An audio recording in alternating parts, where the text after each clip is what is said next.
Okay जी, good evening. पेश है एक नए स्टैंडर्ड के साथ हम लोग, ठीक है, जिसका नाम है एस ए 706। एक बार के लिए बच्चों को दिक्कत आ रही है स्टैंडर्ड के नाम याद करने में, तो पहले अपन स्टैंडर्ड के नाम याद करते हैं एक बार के लिए, ठीक है। टिप्स पे स्टैंडर्ड के नाम याद होने चाहिए। 700 से लेके 710 तक है आपके पास स्टैंडर्ड्स। यहाँ पे 700 से 710 तक 5 स्टैंडर्ड्स हैं। 700 का नाम है forming and opinion and reporting on FS. एक बार फिर से, forming and opinion and reporting on FS. Forming and opinion and reporting on FS. इसके बाद है 701 communicating KAM in the IAR. Communicating KAM in the IAR, paper में full form लिखोगे, communicating KAM in the IAR. फिर है 705 modification to the opinion in the IAR. Modification to the opinion in the IAR. 706 emphasis of matter paragraph, जिसको बोलते हैं EMP, and other matter paragraphs OMP in the IAR. EMP and OMP in IAR. EMP and OMP in IAR. Next आपके पास है comparative information, corresponding figures and comparative FS. इसको ठीक करो, ये है कंपैरेटिव एफएस। एक बार फिर से मैं बोल रहा हूं, ऐसे 700 forming an opinion and reporting on FS. 701 communicating KAM in IAR. 705 modification to the opinion. बोलो एक बार, modification to the opinion in the IAR. 706 EMP and OMP. EMP की full form emphasis of matter paragraph and other matters paragraph. Emphasis of matter paragraph EMP and other matter paragraph OMP in the IAR. Next आपके पास है 710 comparative information. Comparative information, इसके दो part, corresponding figures and comparative FS. Comparative information है पहला, फिर है corresponding figures and comparative FS. Comparative information, इसके दो सब पार्ट, पहला सब पार्ट कोरोस्पोंडिंग फिगर्स, दूसरा कंपैरेटिव एफएस। 3 स्टैंडर्ड हो चुके हैं, तो आज हम कर रहे हैं 4th स्टैंडर्ड ऐसे 706। आ जाओ, पेज नंबर क्या है?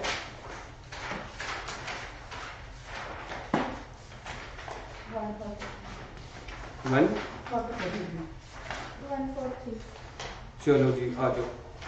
ईएमपी एंड ओएमपी इन आईएआर, लिख लो इसको पहले तो शॉर्ट फॉर्म में, ईएमपी एंड ओएमपी इन आईएआर। और कल हमने डिस्कस किया था एआईआर। हमारा टारगेट आईएआर नहीं है, हमारा टारगेट एआईआर है। डन। तो अब देखो स्कोप या ऑब्जेक्टिव क्या है। पहले थोड़ी सी इसकी कहानी सुना देता हूं क्या है। फाइनेंशियल स्टेटमेंट में ना कोई एक मैटर निकल के आया, राघव ध्यान से सुनना। फाइनेंशियल स्टेटमेंट में कोई एक मैटर निकल के आया जो मेरे को लग रहा है बड़ा इंपॉर्टेंट है। उसके कोई एडवर्स इंपैक्ट नहीं मैं बात कर रहा, मैं बात कर रहा हूँ कि हाँ अच्छा खासा मैटर है, कि इसको ना मेरे को हाईलाइट करना है। अब जब आप लोग क्या करते हो, जब आप चलाते हैं कुछ इंपॉर्टेंट चीज होती है तो आप ऐसे हाईलाइट चलाते हैं ना, मैटर्स प्रेजेंटेड। अब ये चीज लगा के चलो, ये जो मैंने किया है ना, ये मैंने ईएमपी किया है। मेरे को कोई चीजें अच्छी लग रही है, मैं उसको बोल्ड करना चाहता हूँ, हाईलाइट करना चाहता हूँ। क्यों? अब मैं ऐसी ऑडिट रिपोर्ट दूंगा ना, सोच के देखो, ये ऑडिट रिपोर्ट आप शेयर होल्डर हो, आपको मिली, या तो आपका नाम जाएगा स्टैंडर्ड के ऊपर क्योंकि हाईलाइट हो रखा है, दूसरा जाएगा कुछ मैंने रिटर्न में लिखा हुआ है उसके ऊपर भी आपका ध्यान जाएगा, तीसरा आपका ध्यान जाएगा जो भी मैंने हाईलाइट की है, मैटर्स प्रेजेंटेड या बोल्ड वाला। तो यानी कि मैं कुछ ऐसे मैटर्स की छानबीन की मैंने ऑडिट के दौरान, मुझे लग रहा है कि यार ये ऐसे मैटर्स हैं जिसको थोड़ा हाईलाइट कर दिया जाए ताकि यूजर्स उसके ऊपर अटेंशन दे पाए। मैं मॉडिफाई ओपिनियन नहीं दे रहा, ना ही ये की ऑडिट मैटर्स है कोई बहुत ज्यादा, लेकिन कुछ ऐसे मैटर्स हैं जो मेरे को लग रहा है एडवर्स इंपैक्ट नहीं है, लेकिन ऑडिटर्स ये चाहता है कि स्टेक होल्डर्स का उसके ऊपर ध्यान जाना चाहिए, उसको बोलते हैं ईएमपी। इसका एक पैट वर्ड ईएमपी का, to draw the users attention. To draw the users attention, EMP का पैट वर्ड क्या है? To draw the users attention. लिख लो कहीं पे साइड पे लिख रहा हो, EMP is equal to draw the users attention, और ब्रैकेट में लिखो matters out of matters disclosed in FS. Matters disclosed in FS. FS में से ही किसी मैटर में आप उसका ध्यान दिलवाना चाहते हो। फॉर एग्जांपल सर मैं एग्जांपल बताऊं, ये तो आपने क्लैरिकल लेवल पे बात कर ली, टेक्निकल लेवल पे बात है। फॉर एग्जांपल सैलरी ने इस बार बहुत ज्यादा पे हुई है, नंबर ऑफ एम्प्लॉइज उतने ही है, तो मेरे को थोड़ा सा वो लगा। आप कह रहे हो कि इंक्रीमेंट दिया हमने इस बार ना अच्छा खासा, तो मेरे को ठीक है, थोड़ी चीज जच भी गई नहीं भी जची, लेकिन मैंने सैलरी को बता दिया कि ये ना ईएमपी है भाई, स्टेक होल्डर्स को या शेयर होल्डर्स को रिपोर्ट देनी थी ना, तो मैंने समझ लो सैलरी वाले को नीचे लिख दिया अलग से, या उसको बोल्ड कर दिया, हाईलाइट कर दिया कि भाई इसको आप अपने आप देख लेना, मेरे को ये थोड़ा सा डिफरेंट पॉइंट लगा। यूजर्स देख लेंगे अपने आप कौन शेयर होल्डर स्टेक होल्डर की, हाँ इस बार सैलरी कम से कम 20-25% बढ़ गई है, जबकि number of employees are same. तो इसको बोलते हैं मैटर्स डिस्क्लोज इन एफएस। आपने किसी पॉइंट पे एम्फेसाइज डाला। ओएमपी होता है अदर देन, मतलब डिस्क्लोज इन द एफएस, यानी कि उसके नोट्स टू अकाउंट्स में हो सकता है कई चीजें हों, उसके ऊपर आप ध्यान दिलवाना चाहते हो। क्या वो ज्यादा इंपॉर्टेंट है? वो बहुत ज्यादा इंपॉर्टेंट नहीं है, मेनली इंपॉर्टेंट है ईएमपी।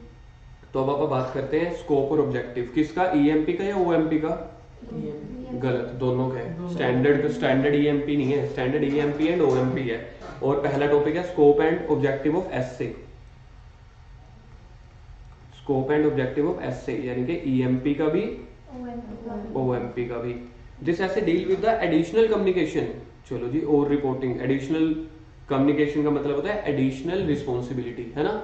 रिपोर्टिंग पहले ही इतनी डाली गई है, कंपनीज एक्ट में अपने कितनी सारी पढ़ी थी ना, कंपनीज एक्ट में हमने इतनी सारी पढ़ी थी, कारों की पढ़ ली, फ्रॉड रिपोर्टिंग पढ़ ली, ये और आ गई। Additional communication in IAR auditor report when auditor consider necessary. जब ऑडिटर नेसेसरी कर रहे हैं क्या के लिए, to draw the users attention, जब उसको लग रहा है कि यूजर्स की अटेंशन ड्रॉ करना जरूरी है, टू द मैटर्स प्रेजेंटेड या disclosed in FS.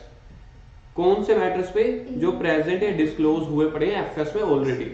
For example salary are of such importance they are fundamental to users understanding of FS, कि वो यूजर्स अंडरस्टैंडिंग के लिए, यूजर्स की फंडामेंटल के लिए बड़े जरूरी थे। लाइन रीड करना। When auditor consider necessary to draw the users attention to the matters presented और disclosed in FS are of such importance that they are fundamental to the understanding of users of FS, यानी कि fundamental to users understanding of FS, or to draw users attention to the matter other than presented in FS that are relevant to users understanding। तो ये आपके पास जो पहला bullet है ये निकल के आता है EMP, सेकंड वाला जो बुलेट निकल के आता है ये आता है OMP। ईएमपी कहां से उठाया, matters disclosed in the FS, ठीक है, यानी कि एफएस में दिया हुआ है, आप तो सिर्फ उसके ऊपर हाइलाइटर चला रहे हो सबसे इजी समझने के लिए। ओएमपी में भी मेन लाइन क्या है, to draw the users attention, लेकिन मैटर्स कहां से उठा रहे हो, आउट ऑफ, मतलब other than presented in FS, they are relevant to users understanding. वहां पे वर्ड द फंडामेंटल, यहां पे सिर्फ है यूजर्स अंडरस्टैंडिंग। अब पहला पॉइंट आ रहा है ईएमपी, फर्स्ट पॉइंट निकल के आ रहा है ईएमपी, तो ईएमपी का पहला पॉइंट,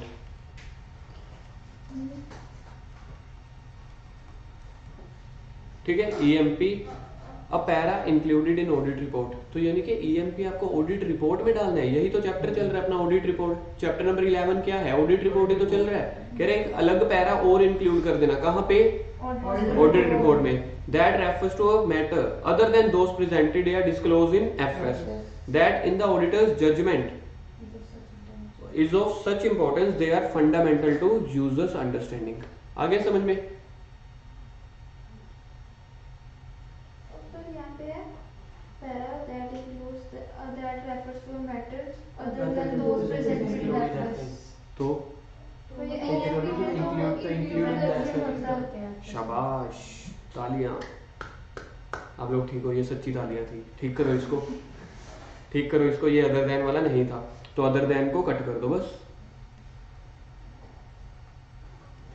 इसका मतलब मैं ऑडिट अच्छी पढ़ा रहा हूँ आज पिछले 10 मिनट से, वैसे मेरे को नहीं पता लेकिन अभी ठीक है।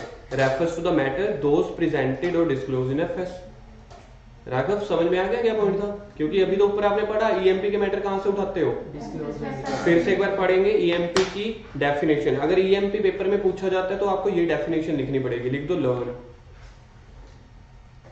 ये डेफिनेशन है, मीनिंग बोल लो इसको चाहे डेफिनेशन बोल दो, ये लर्न करनी है। A para included in the, a para included in the, a para included in the refers to matter presented या disclosed in, a para included in the refers to matter presented or disclosed in the which in the auditor's judgment are of such importance that it is fundamental to users understanding। समाओ अपने अंदर इस point को, जल्दी से पढ़ो अपने आप।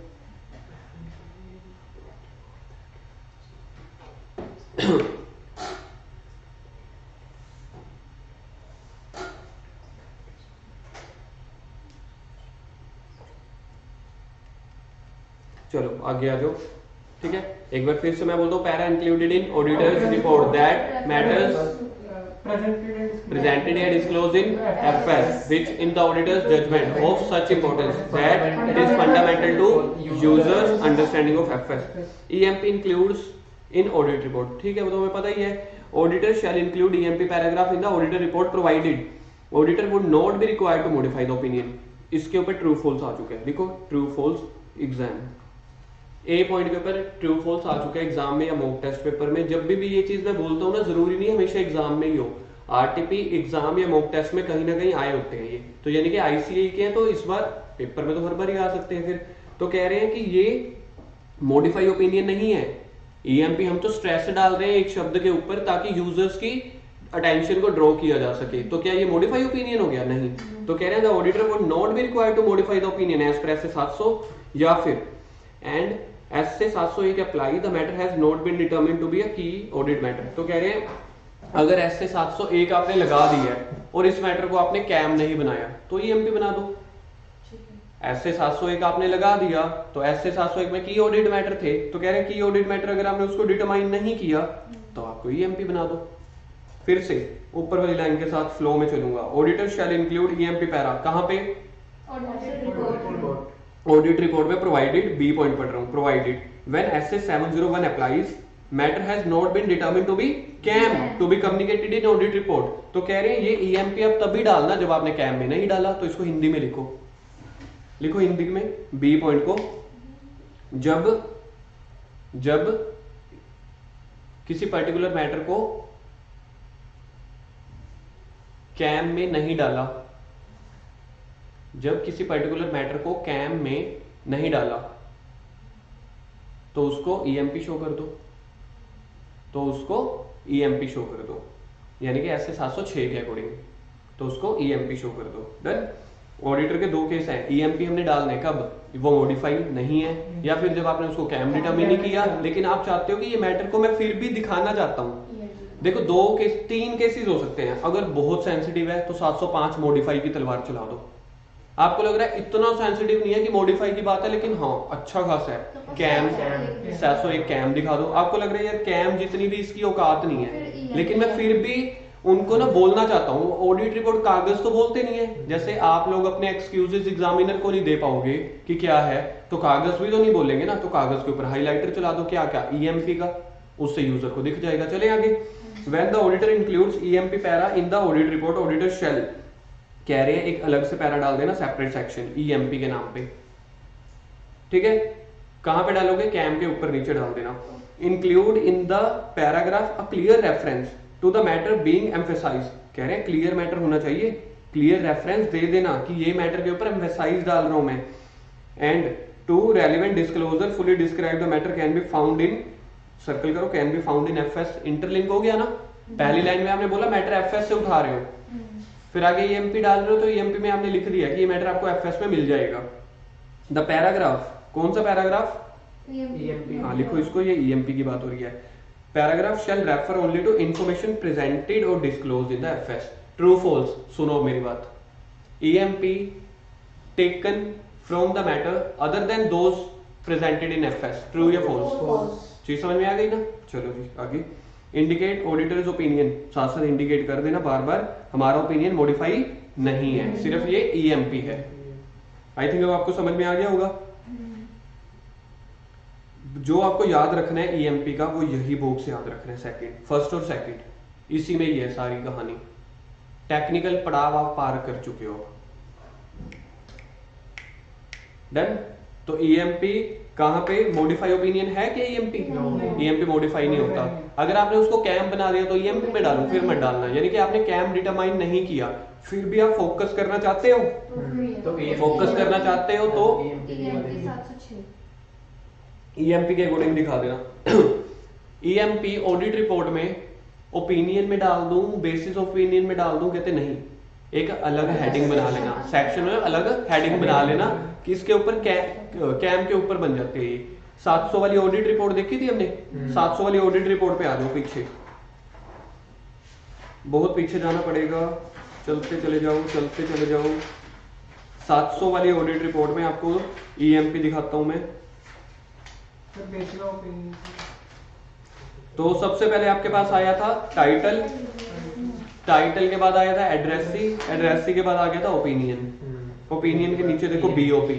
ये तो हमेशा साथ साथ रहेंगे, राम शाम। ओपिनियन उसका बेसिस, उसके बाद देखो आ गया EMP. We draw the attention, आ गई लैंग्वेज, इसी को तो बोलते हैं लैंग्वेज। और हमने अभी अभी यही सीखा था ना, we draw the attention, users attention to note number this. हमने लिख दिया कि नोट नंबर में हमने लिख दिया, वहां पे जाके देख लेना। Of the FS which describe the effect of fire, यानी कि कहीं पे फायर हुई थी तो ये होगी इसकी एग्जांपल, लिख दो एग्जांपल। तो यहाँ पे एग्जांपल अपन ने ले ली फायर वाली। तो कह रहे कंपनी की प्रोडक्शन फैसिलिटी को लेके मेरे को थोड़ा चिंता है, तो आप अपने आप नजर मार लेना, क्योंकि थोड़ी आग वगैरह लगी थी पीछे। Our opinion is not modified, लेकिन हमारा ओपिनियन मॉडिफाई नहीं है, सिर्फ हम इस फायर वाले मुद्दे के ऊपर आपका ध्यान अंकित करवाना चाहते हैं।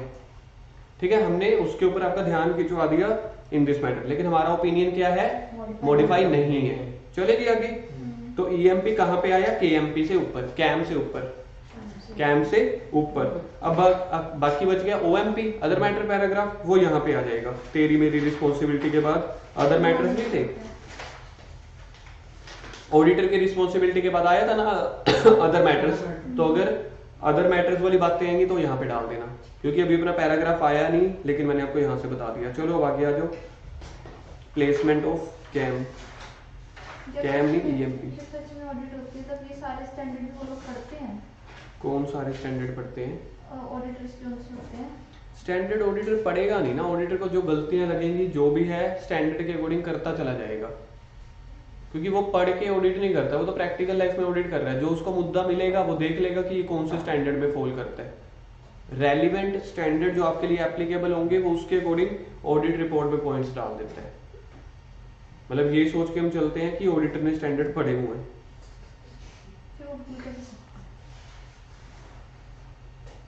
सिनेरियो अलग है ना, यहाँ पे आपको स्टैंडर्ड्स याद रखने हैं, वहां पे प्रैक्टिकल लाइफ में ऑडिट करने जा रहे हो, आप यहाँ से पॉइंट आउट जज करना चाहते हो, प्रैक्टिकल लाइफ में पॉइंट्स निकल के आते हैं, आप वापस स्टैंडर्ड पे आते हो कि देखिए यार कौन सा स्टैंडर्ड लग रहा है। आ गया प्लेसमेंट। प्लेसमेंट ऑफ ईएमपी या OMP in the auditor's report depend upon the nature of information to the, circle करो पहला, depend on the nature of information to be communicated and the auditors judgement as to relevant significance. आ गया ना auditor's judgement, तो auditor के judgement के ऊपर depend करेगा कौन सा मतलब पॉइंट है वो। As to relevant significance of, relevant significance of such information, अगर बहुत सिग्निफिकेंट है तो कैम, अगर उससे भी ज्यादा है तो modify. To intended user compare to other element required to, ठीक है, चीज समझ में आ गई। तो इन्होंने क्या बोला कि ईएमपी आप कैसे करोगे? Depend upon the nature of information, या फिर ऑडिटर जजमेंट, या फिर relevant significance of such information. ये तीन पॉइंट आप मेनली याद रखोगे, depend upon the nature of information, auditors की जजमेंट और relevant significance of such information. When EMP para relates to applicable FRF, relate to applicable FRF, include circumstances where the auditor determines that FRF described by law or regulation would otherwise be unacceptable. Auditor may consider it necessary to place the paragraph immediately following the, following मतलब उसके बाद, यानी कि BOP के बाद। तो यहाँ से आपको पता चला प्लेस ऑफ EMP कहाँ पे आएगी, देखो ऐसे BOP के बाद एंड कैन से पहले। तो देखा जाए तो ऐसे चल रहा है। अब देखो मैं क्या चीज कर रहा हूँ, ध्यान से देखते चले जाना। इतना वैसे टाइम नहीं है, मैं जितना टाइम लगा देता हूँ टाइटल, उसके बाद एड्रेसी, उसके बाद opinion, opinion, BOP, EMP, can, है ना। Title, addressee, opinion, BOP, EMP, can.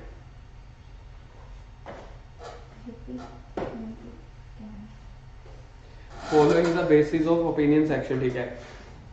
बस उसके बाद अपने आप पढ़ लेना, और कुछ खास रह नहीं गया। प्लेसमेंट बड़ा कम आएगा पूछने के लिए आ सकता है, तो ट्रू फॉल्स एमसीक्यू में आ सकता है, तो आपको यहाँ पे पता चल गया ना। बीओपी के बाद कैन से पहले।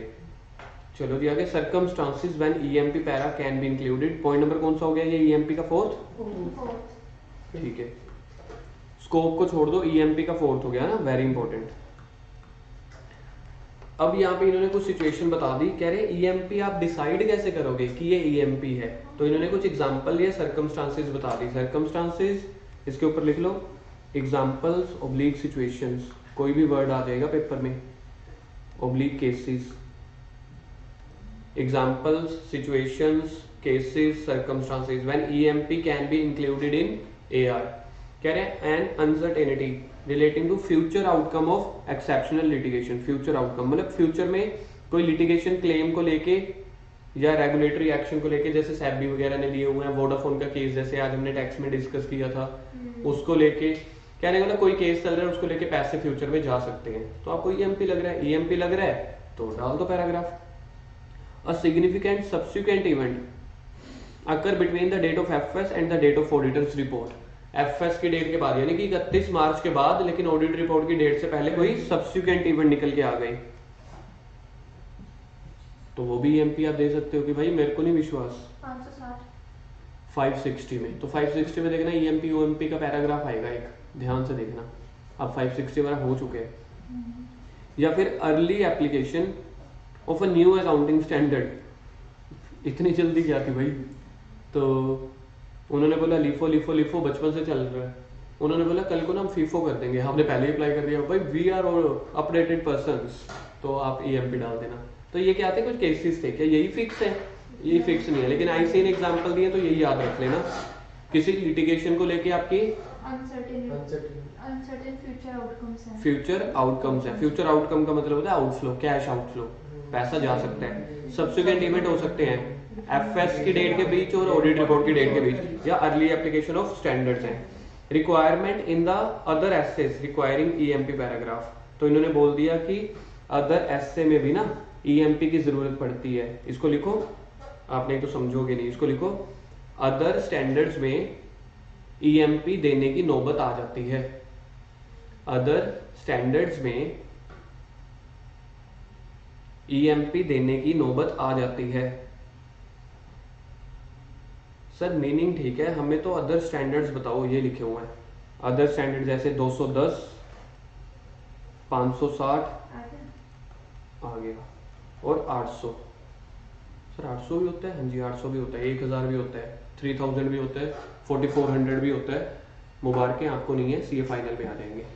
अभी के लिए 700 तक। शॉर्ट टर्म की मुबारकें फिर। हाँ शॉर्ट टर्म की मुबारकें, जो भी है। तो अदर स्टैंडर्ड में इस स्टैंडर्ड की रेफरेंस देना आ सकता है। कौन कौन से स्टैंडर्ड है? 210 क्या होता था? Agreeing the terms of audit engagement. 800 क्यों याद करें ना, और 560 सब्सिक्वेंट इवेंट्स, ठीक है। अब आगे आपके पास शुरू हो रहा है ओएमपी। ओएमपी का पहला point, a para included in audit report, same है, refers to matter other than those presented in FS. ये ठीक है, अनुज उसको एरर लिख लियो ऊपर भी टॉप पे भी। तो अदर्स, अदर देन दोज, मेरे लिए तो मेन शब्द तो यही हो गया ना, other than those in the auditors judgment is relevant to users understanding of audit. ऊपर देखना क्या था, ऊपर था फंडामेंटल वर्ड था, देखो।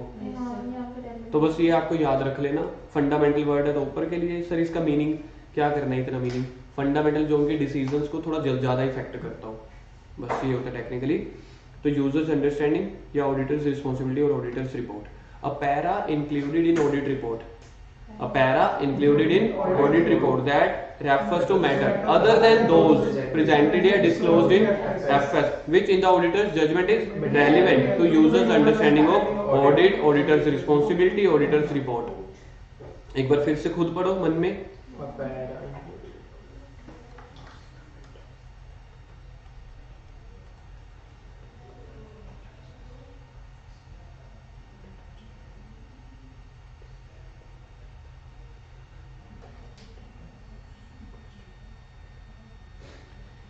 Requirement with relation to OMP in auditor's report. If the auditor consider it necessary, circle करो, if auditor consider it necessary, अगर उसको लग रहा है to communicate the matters other than those presented in FS. Sir other than presented in FS notes to accounts में दिए होंगे कुछ, ठीक है, कुछ हो सकता है notes to accounts में दिए हों, लेकिन notes to accounts सर ये तो FS का पार्ट होता है. बात तो सही है, FS का ही पार्ट होता है notes to accounts changes in equity. तो कहने का मतलब है वो एफएस के अलावा जैसे कि नोट्स टू अकाउंट्स आप कंसीडर कर सकते हो, या फिर फॉर एग्जांपल बोर्ड रिपोर्ट में से, बोर्ड रिपोर्ट में बोर्ड मीटिंग में कोई इतना अच्छा खासा डिसीजन लिया, एफएस में तो वो डिसीजन, एफएस में डिसीजन थोड़ी लिखते हैं, एफएस में तो सर हम फिगर्स लिखते हैं, फिगर्स लिख लिए, या ज्यादा से ज्यादा नोट्स टू अकाउंट्स में हमने क्या लिख लिए, policies, FIFO LIFO SLM going concern, ये. तो फिर other than those presented in FS, for example board report, तो बोर्ड रेजोल्यूशन पास हुआ था किसी चीज को लेके, बोर्ड मीटिंग में बोर्ड मिनट्स आपको दिखने को मिले, क्योंकि आप तो अदर इन्फॉर्मेशन भी तो मांगते हो ना, आप तो क्लाइंट से सब कुछ पढ़ रहे हो, तो आपको एक ऐसा मैटर लगा कि यार ये हो सकता है जरूरी, लेकिन वो एफएस में तो नहीं है, यूजर कैसे पढ़ेंगे, तो आप लोगों ने ओएमपी में डाल दिया कि भाई बोर्ड रिपोर्ट में से मैंने ये मैटर छानना है. जिसको ज्यादा खुजली लगे डायरेक्टर के पास जाओ, बोर्ड रिपोर्ट मांग लो, अपने आप देख लो, नहीं तो एनुअल रिपोर्ट आपके घर पे आ जाएगी. तो एनुअल रिपोर्ट में बोर्ड रिपोर्ट भी इंक्लूडेड होती है, एनुअल रिपोर्ट में ऑडिटर की रिपोर्ट भी होती है, उसमें एफएस भी होता है, उसमें बोर्ड रिपोर्ट भी होता है, उसमें बिजनेस की नॉर्मल डिस्क्रिप्शन भी होती है, वहां से देख लेना. I think now you are clear.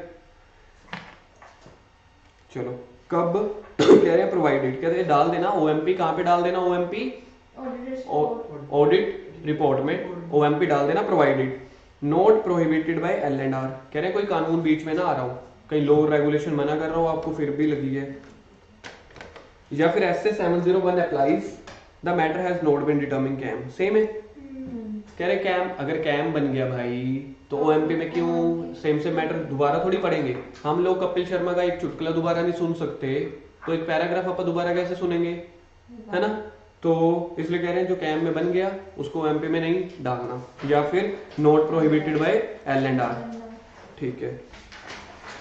तो कह रहे हैं जब आप बी के बाद नीचे ना सी कर लो इसको,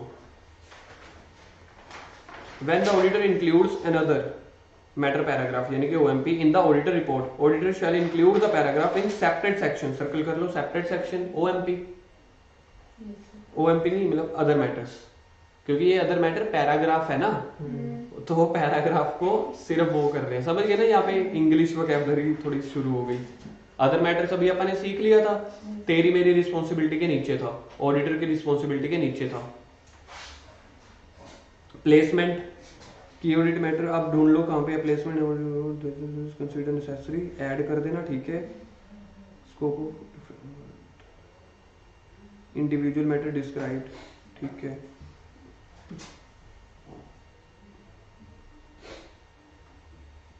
ये है, ये देखो ये आपको मिल गया यहाँ पे. पैराग्राफ में B included in the report on other legal and regulatory requirement section, यानी कि वही तेरी मेरी के बाद, यानी कि इसको लिख लो, प्लेसमेंट को लिख लो ऑडिटर्स रिस्पॉन्सिबिलिटी के बाद अदर मैटर्स में, ऑडिटर्स रिस्पॉन्सिबिलिटी के बाद अदर मैटर्स में.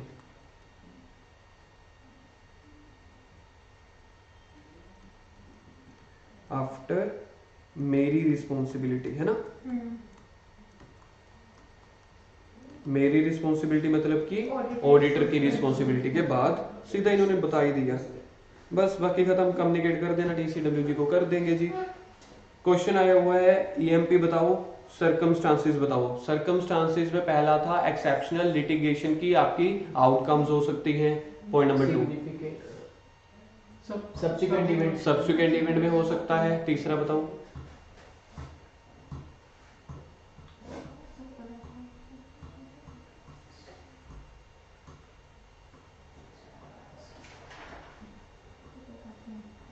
कविता क्या था, आप तो देख लिया, early application of accounting standard. जल्दी से इस स्टैंडर्ड को जल्दी से एक बार के लिए रिवाइज करते हैं, क्या क्या चीजें आई।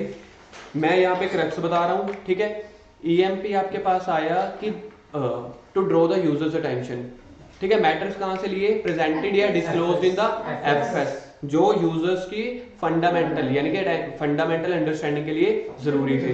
कौन कौन से सर्कमस्टांसिस में आपको चाहिए होता है EMP? Example, early application of accounting standard, subsequent event के केसेस में, future outcome of exceptional litigation के केस में। इसकी प्लेसमेंट कहाँ पे होती है? प्लेसमेंट होती है बीओपी के बाद और कैम से पहले, ठीक है। अच्छा, ओएमपी आता है कि मैटर्स वो भी to draw the users attention है, इंपॉर्टेंट है, लेकिन आप कहां से उठाते हो? Other than presented in FS, for example board record में से। उसकी प्लेसमेंट कहां है? ऑडिटर्स रिस्पांसिबिलिटी के बाद, ठीक है। लेकिन आपको ओएमपी देना है तो क्या वो मॉडिफाई ओपिनियन बन जाएगा? नहीं। और ओएमपी आप दे सकते हो provided they are not KAM, they are not determined as scam and they are not prohibited by law and regulation. Done? तो इसी के साथ आपका ऐसे 706 खत्म होता है। बड़ा ही टेक्निकल स्टैंडर्ड था लेकिन मजा आया करके, ठीक है। बाकी ओके, बाय बाय। इसकी अब छोटी सी एक क्लिप बनाएंगे हम 5 मिनट की एक्स्ट्रा, ताकि आपके पास होनी चाहिए।